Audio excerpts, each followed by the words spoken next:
هو الذي يصوركم في الأرحام كيف يشاء لا إله إلا هو العزيز الحكيم هو الذي أنزل عليك الكتاب منه آيات محكمات هن أم الكتاب وأخر متشابهات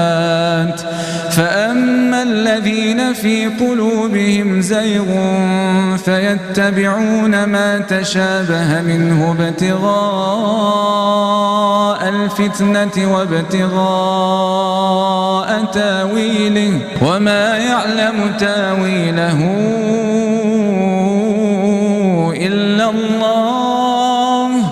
والراسخون في العلم يقولون